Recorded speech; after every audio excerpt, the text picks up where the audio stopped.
Hey guys, what's up? It's Kevin for the win, and we're back for another edition of Diablo 3. Today on the channel, we are taking a look at the Unhallowed Essence set for the Demon Hunter class. This is one of the last Demon Hunter armors that we are going to be covering in Season 22 of Diablo, so let's jump into it. Two-piece bonus says your generators generate 2 additional hatred and 1 discipline. 4-piece bonus says gain 60% damage reduction and deals 60% increased damage for 6 seconds if no enemy is within 10 yards of you, which we are going to abuse in this set. 6-piece bonus says your generators, Multishot, and Vengeance deal 350% increased damage for every point of discipline you have. So, to help get the most out of the set, we are also going to be using Captain Crimson set. So the 2-piece bonus, 6,000 life per second, reduce cooldown of all skills by 20%, reduces all resource costs by 20%. It also increases the damage as well. So we're going to be using the belt and the pants for Captain Crimson. We're going to be using the focus and restraint as well to get even more damage out of our generators, which is going to be very, very important for this particular build. We're also going to be using Dawn, because obviously we use Vengeance a lot, and we're going to be using Deadman's Legacy to enhance the power of our Multishot. We will also be using Wraps of Clarity to give our generators a bit more, and we're also going to be using Squirt's Necklace. Now, this is good in this build, and it's also bad, because we take a lot more damage. We pretty much can die a lot faster, but we also deal more damage to the enemies, which is very important. For the skills, we're going to be using Evasive Fire, Preparation, Invigoration, which is important because we need to increase the amount of discipline we have to do more damage. We're going to be using Volt, Tumble. This will be able to get us out of tricky, tight spots. Companion, Wolf, because this just basically allows us to do more damage for a short period of time, which is very important in the set. Vengeance, Darkheart, because we need to reduce the amount of damage that we take. And we're also going to be using Multishot Arsenal. This is probably the best thing we can use on this particular set. Multishot is where the majority of all our damage is going to be coming from. Thrill of the Hunt is the passive that we're going to be using, as well as Call of the Weak, because increasing damage is going to be very important. Ambush, because, again, all about damage. And Ballistics, because, remember, because of Multishot, we are going to be firing rockets based on the rune we pick. In the Kanai's Cube, this is very important. You need Yang's Recurve, Depth Diggers, Ring of Royal Grandeur. Keep in mind, if you get a better Yang's Recurve than a Dawn, an Ivor, or the Ancient Legendary, just swap Ivor or in the cube for the R1. So keep that in mind. Those are basically interchangeable. You either have Dawn as your weapon, or you have Yang's Recurve, and the R1 will be put in the cube. You cannot really falter away from this, because if you do, you will not be dealing the maximum amount of damage with this particular armor. Now, keep in mind that something that you should definitely pay attention to in this particular build is that all our damage comes from Multishot, and pretty much whenever we are running low on hatred, or discipline for that matter, we will be pretty much using our Evasive Fire to get back all that. So when you get into the Rift, pretty much what you're going to want to do is just go ham with Evasive Fire. Now, a common mistake that a lot of people do when they are actually using Multishot is that they like to hold in Multishot all the way and just fire arrows after arrows after arrows endlessly, wasting a whole bunch of hatred. Now, that's what you don't want to do in the set. What you want to do is when you see an enemy or you think there are enemies far away from you, you click once, Multishot. Based on Deadman's Legacy, you're already firing this off 2 times. So, you're dealing a lot of damage. Majority of things are going to pretty much die very, very fast. Now, keep in mind, for the purpose of this demonstration, we are actually going to be doing a lot more Greater Rifts than I normally do. We're going to be doing a Greater Rift 60, 65, 70, 75, and an 80 to show you how powerful this set is, because this is a deceptively powerful set. It is almost on par with the Gears of Dreadland in terms of how fast it can clear things when perfectly optimized. However, Gears of Dreadland still has a bit more speed on it based on its maneuverability.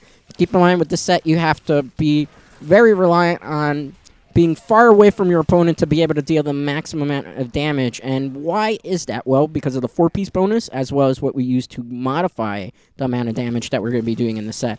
For Legendary Gems, it is absolutely necessary that you run Zay's Stone of Vengeance. That stone of vengeance basically says that the farther away you are, the more damage you are going to deal towards enemies based on, obviously, the amount of levels you have leveled up that legendary gem. We are also using a Bane of the Trap and a Bane of the Stricken because we are slowing things down, so we can do increased amount of damage, as well as thanks to what Ballistics does for us in terms of passive. So that's pretty much it. So pretty much on the lower greater rifts, if you are truly optimized, you're just going to walk around and spray multi-shot little by little. Every once in a while, you want to get off an evasive fire just so that you can generate back some of your primary resources. Now, if you find that you are in a very difficult position where you are potentially going to take a lot of damage, that is when you would want to cast your Vengeance. That also is good for pairing that with evasive fire because you can then deal a lot of damage and get back a lot of resource generator. However, because of multi-shot, in conjunction with Yang's recurve with the 4-piece bonus as well as Dead Man's Legacy, pretty much up until about Greater Rift 80, you're just going to be able to spray things with arrows, and they are going to die super fast. Whenever you see pools of acid, such as you saw there, definitely what you want to do is definitely make sure you have your Vengeance up, so that way you will take less damage, because pools of acid will take you out fast. This Rift Guardian, all you do is stand here and then shoot your arrows. This is the only time I say you can just unload all your hatred onto that particular Rift Guardian and pretty much pop it for win. And as you can see, that was probably like a 2-minute clear time that we just did.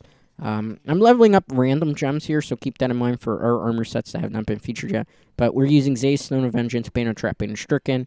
I'm going to level this up because I actually need this for a different armor piece. Not related to the Demon Hunter. I need this actually for the Barbarian. So I'm just going to level this up for a little bit and then see what I can do in the future for that. Now, in terms of optimization for this armor, I will get into that in a second. Let's check the time. Alright, so that was a 3-minute clear time on Greater Rift 60. Now, in terms of optimization, I only have 2 pieces of the armor augmented with Ancient Legendary Gem that is 80 or higher. Some of the things that you want to do in terms of optimization outside of augmenting your armor pieces with a Legendary Gem is on your helm, you should be going for crit hit chance 0.6 or 6.0%. On your gloves, you want attack speed 6, 7, or preferably 8, as well as a crit hit chance of 6% or better. You also want a crit hit damage of 50%. If you have all 3 of those particular stats on your gloves, you will be doing a significantly larger amount of damage to the mobs. So you definitely want to make sure you get that. Now, since we are using Captain Crimson in this set, it is very important anywhere that you can get cooldown reduction that you definitely invest in cooldown reduction, because based on the amount of cooldown reduction that you have will give you an attack modifier thanks to Captain Crimson, as well as a damage reduction modifier. So definitely like on the shoulders, and if you can get it on the pants, maybe even the legs, although I would preferably go 12% movement speed over for the leg. You definitely want to get cooldown reduction because that will just secure you doing even more damage and being able to go even higher in the greater rifts without having to rely on leveling up your legendary gems to level 80 and put them, or higher even, to put them into armor spot. Now, as you can see, this does a lot of damage to this armor. This armor is pretty much all about keeping away. You cast, obviously, the skill to increase your amount of discipline whenever it is not on cooldown. When you are in a tight spot that you need to regenerate resources or you're going to take a lot of damage, that's when you really want to use your Vengeance. Sometimes it's really good to save your Vengeance for the Rift Guardian or Elite packs that are on higher greater rifts going to take a lot of damage and deal a lot of damage to you, so that way you can kind of mitigate that. As for Volt, you really use it not only for mobility, because it will make you slightly quicker thanks to the fact that we're using the Tumble Rune, but it also is a very good method of dodging out of the way of a particular bad situation that you potentially can encounter on Grey Rifts. And also it depends on some of the dungeon layouts, because sometimes you run into mobs that are just projectile heavy, and this armor does very poorly handling projectile heavy dungeons due to the fact that Squirt's Necklace does not. You could switch out Squirt's Necklace for maybe like a flavor timer or something a little bit different. The problem with that, though, Squirt's Necklace gives you a lot more damage that you're able to deal out, which is why it's very vital to do that. This is probably a 2 or 3 minute clear time, if anything, on this particular Greater Rift. I definitely have to check this here. Let's see. Let's find battle indeed. Okay, yeah, so that was a 2 minute and 30-second clear time on a Greater Rift 65, which is the equivalent of Torment 14 difficulty, guys. So that just shows you some of the power with just 2 armor pieces on here are modified with Legendary Gem 80 or higher, and we also obviously have our crit hit chances very stacked and impossible. On Deadman's Legacy, definitely try to get a attack speed 20%. Look also for crit hit chance on that as well, because it can be available depending on the role. In this Greater Rift, it's really the same strategy. This is a keep away armor, so you're going to be doing all your damage from far away. Preferably, if you run into situations where it looks like you're going to take a lot of damage, that's when you want to use your Vengeance. Don't use Vengeance until you see really like a leap pack, or you just can tell that it's an area where you can just take a whole bunch of hits, so that way you can tank some of those hits thanks to the Dark Heart Ruin. Case in point there, like I just mentioned, Squirt's Necklace, you will take some damage if you do not move around and are cautious for projectiles. Projectiles are your worst enemy to deal with this particular build. However, the amount of damage that you're doing and the fact that you're going to mostly, for all intents and purposes, 95% of the time be doing all your damage from far away, it's worth the risk of using Squirt's Necklace. The best way I could compare this particular playstyle for those who aren't familiar with it for the Demon Hunter is to the Bone Spear Necromancer, which is a nerf set that just does all its damage from far away and doesn't really like to get up close and personal because it has potential to get squashed. Demon Hunters in general are not a very tanky particular class. Obviously, you could mitigate this. When you really want to fully optimize the armor, you would get rid of the gems that I have particularly laid out in this armor. I'm using it just for the demonstration of I want more power so I can get higher up in the Greater Rifts, and I'm relying on the fact that I generally know how to avoid taking unnecessary deaths in Greater Rifts, which is why I'm not. But ideally, what you would want is an Amethyst gem in your helm, because that will give you a bit more defense. In your breastplate, that's where I would personally recommend putting your emeralds. Although some people would recommend putting some flawless royal diamonds for cooldown, but you don't really need the cooldown in those particular slots based on the fact that the majority of all the skills you're using have generally fast cooldown in general as it is, so you don't really need even faster cooldown for that. Although you could, because if you want to just get more Captain Crimson that way, but you're better off just putting cooldown in your armor stats as opposed to wasting flawless gems on that. So I would recommend emeralds in the torso, but some people also actually recommend that you use topaz there. Some people would recommend that you could use royal diamonds in your pants area.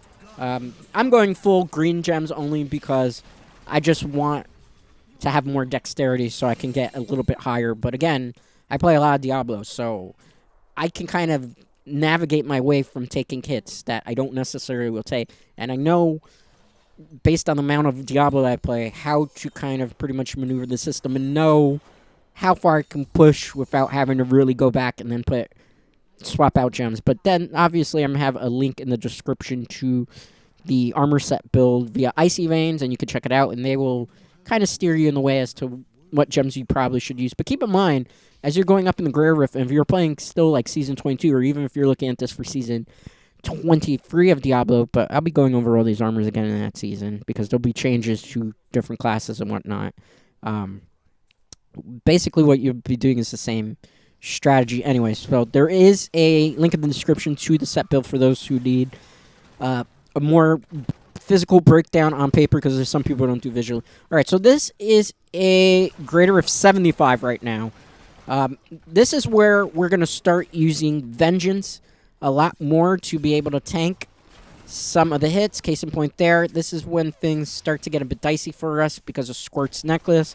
This is where really the whole keep away strategy and vaulting is going to become more vital to your strategy if you want to continue to play this particular armor set and high greater rifts with the best and more proficient playstyle.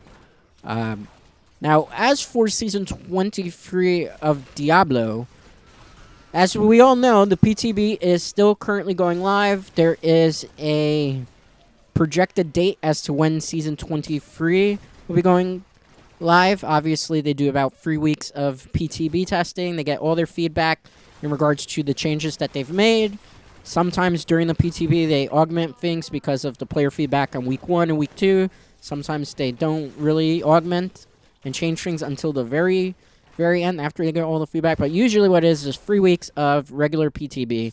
Then usually developers kind of take in all the feedback and look at all the data that they get from PTB playtesting of all the changes, and then pretty much look at the data, come to a decision as to whether the changes they made were good and if they need to modify things to make it better, as in more things buffed or weaker because it's too strong. Obviously, Mundanugu and Gears of Dreadland both got hit significantly because of how much they were overperforming in Season 23 of Diablo, as well as Season 22. They're just really good armor sets that do way too much damage for what they are. Like, they're S tier, and they're S tier for a reason, and people were pretty much gravitating towards them because they were just...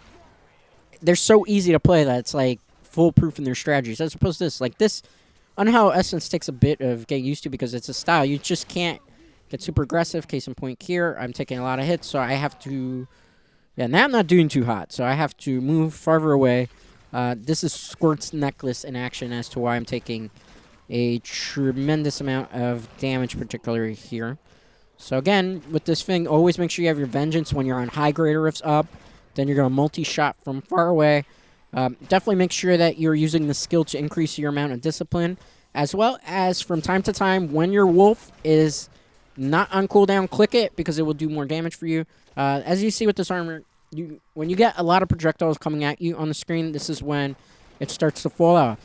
This is why this is not necessarily an S-tier armor like Gears of Dreadland, because Gears of Dreadland, the Spin to Win, aka Strafe set for the Demon Hunter, uses the Teguk Legendary Gem in its one of its slots, either the rings or the necklace. And Teguk says for every stack that you get an attack increase as well as defense increase. So the benefit of running that particular armor set is that because of Teguk, you can spin around on things, and some of the projectiles that would normally KO you can't KO you because of the Teguk stacks. Remember, Teguk stacks up to 10 stacks, so you're increasing your damage and defense 10 times based on what it was to your current stat. So, it's just one of those things. Multishot, however, you have to stay very far away. Watch that. See, I got to vault away from that particular volley of fireballs because I just can't handle that. I will get killed, no matter whether I'm investing more in vitality or defense because of Squirt's necklace, which is fun.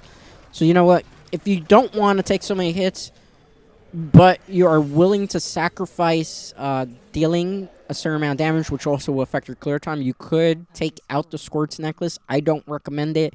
Most builds will tell you not to.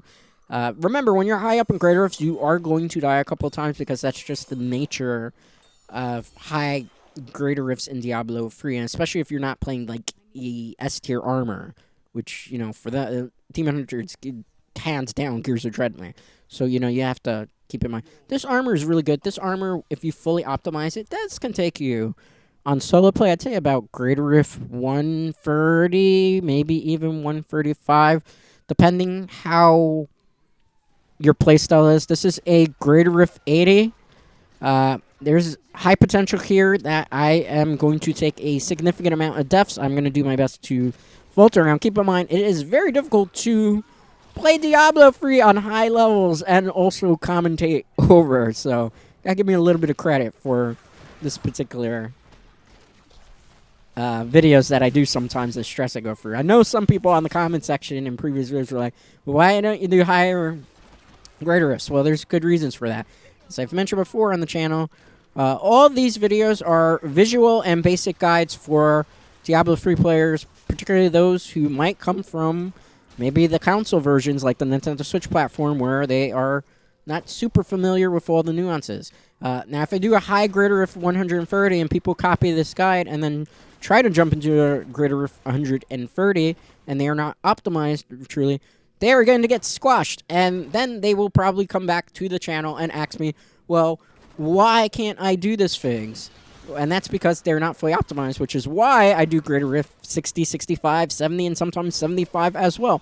Because that gives you a general scale as to where a not hardcore player, but a person who's playing a lot of season will be. Remember, on seasonal challenges, the first seasonal challenge is to finish a greater if 70, then it's to get to a greater if 90. In order to get there, you have to optimize a lot, which is why these guides focus on getting you ready and your feet wet with the armor, and then going from there and building towards leveling those gems and leveling the stats and augmenting the armor.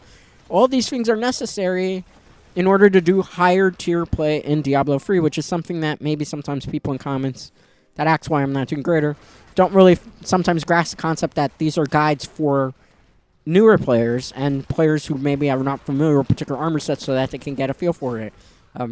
You're not going to be able to take an armor that you get that drops automatically and push a greater if 130. That doesn't happen in Diablo. You have to grind, and grind a lot, and you have to get death breaths to reroll stats on armor pieces. You have to reroll armor pieces to get ancient legendary and primal ancient legendary. And then on top of that, you have to grind a lot of lower level greater rifts to be able to augment gems to a high enough level at a fast enough, efficient rate to then be able to augment your armor to the point that then you can tackle those things on. So when I do these basic guides, it makes sense to put them at levels that are attainable to casual and even some non-casual players. You know, attainable levels to start with. You start with a greater of 100, 130 on a brand new armor, guarantee you, you're not going to clear that unless you have like extra ancient legendary gems lying all over the place, which is not realistic if you play more than one character in Diablo 3. It's just not happening, guys. So that's why we do greater of 60, 65, 70, sometimes 70. This particular armor, though, performs a lot better than some of the other armors that I show on the channel, which is why you could see I'm going through greater if 80 here. I could push, actually, in this armor, in its current state, greater if 90. I can do it fairly comfortably. I could probably even push 100. I wouldn't go higher than 100 just based on the fact that I only have 2 pieces of the armor augmented with ancient legendary gems of 80. Now, this is actually kind of important because people tend to forget it. People always ask what level should you augment your legendary gems into your armor pieces at. Generally, my recommendation is if you're playing a season and you haven't cleared a greater of 70, try to get them to like try to get them to about level 50, 60, 65 if possible. If you see that your armor is doing really terrible in the season and you need just that more power to get further and try to advance further, definitely then start lower level. Ideally, what you want to do is get your gems to at least level 80 before you augment them into a armor piece. Really, because level 80 gives you a 400 extra points in whatever particular attack stat you're invested in. Obviously, for the Demon Hunter, you want more dexterity. You don't need strength because strength doesn't do anything for the Demon Hunter class. You know, so 400 points. If you do 90, I think it's 450. And I believe if you get it to level 100, that's when it's like 600. And it should do the most amount. Oh, that was a bad death there. That was just extra vibes. I wasn't anticipating that. That was my own fault. I should have vaulted a little back. I would have been able to handle that a little bit better. Keep in mind, when you're a high greaters, don't get bummed out because you take a death, because you are going to take deaths, so you're going to die. And thing. Really, with this, it's always the same strategy, though. Cast your Vengeance, cast your Wolf Companion so you could do more damage when you see enemies that are on the screen. Use your Evasive Fire to build back up your resource generator, and always use your Multishot sparingly. You don't want to empty out the entire clip because, as you see there on the bottom of the screen, I have to use a lot more. You will burn through your hatred too quickly, and then you will be put in a position where you don't have enough power to destroy the elite packs at that point. Always with the set, keep in mind that you farther away, you're going to do more damage, so Multishot, cast your vengeance. Howl, you see yourself very low on damage. Or not damage, but you see yourself very low on resources. Evasive fire. Try to, yeah, volt out of the way, case in point there. Try not to stand still too long with this particular armor set, because obviously you're using Squirt's Necklace, and you will take and volt out of the way, because look, if I take any of those hits on Squirt's Necklace, that's automatic KO for me. So that's kind of what you really need to do against Rift Guardians, is you getting higher up in the levels to maximize your efficiency and be able to play this armor to its greatest potential. So, and just leveling this up. Keep in mind, this is just like a random gem that I'm going to either use to augment an armor piece somewhere down the line, or use it for a different armor, so keep that in mind. So, this was a Greater Rift 80. I could do it 85 or 90, but we are running short on time. I like to keep these videos under 30 minutes. So, let's check. This is a 6-minute clear time on Greater Rift 80, which is still very, very good. We also just got a Paragon boost. I think we should be at, like, Paragon 1,229 now. But very, very good on our end. So, yeah, we just got another Paragon level, so I'm going to invest it there. I'm going to identify these just to see if maybe we got something good out of them. There is potential that we did not. Got Gold Skin. Gold Skin's not bad. Homing pads, that's not so bad. It's not good either. Honestly, when I do identify these things, I look to see if I get a better roll of an ancient legendary item that I have. Like, I would prefer to get a Bear Squirt's Necklace. That's ancient legendary. I haven't ran into a good one yet. Because I can't get the critical hit roll that I want, as well as the attack speed. Puzzle Ring, those are always good, because that can summon the treasure portal where you fight the treasure demons, get more loot. So I always save those. If you are throwing away your puzzle rings, don't do that. Use that in your Kanai's cube. Overall, this was kind of a not so great run, because I didn't get really anything usable, so these are going to get salvaged. So, on Wednesday's video for Diablo 3, I am not going to be doing the Sumazina set for the Witch Doctor. I'm actually going to be doing the Spirit of Rack set, because that is actually a more optimized set that I have at the moment, so I'm going to be doing that on Wednesday. As always, thanks for watching. Make sure to give this video a like and subscribe, and always keep those comments coming, because I do respond back to them and I check them daily. Thanks for watching. Until next time.